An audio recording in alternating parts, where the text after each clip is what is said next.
મહેસાણાના રામોસણા ગામે બાળકીના અપહરણનો પ્રયાસ કરાયો। બાઇક પર આવેલા શખ્સે આઈસ્ક્રીમની લાલચ આપી 10 વર્ષની બાળકીનું કર્યું અપહરણ।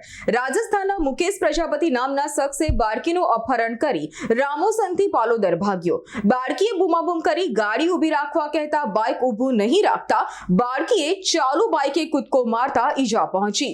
બદ ઇરાદે કરાયેલા અપહરણમાં પોક્સો એક્ટ મુજબ ફરિયાદ નોંધાઈ।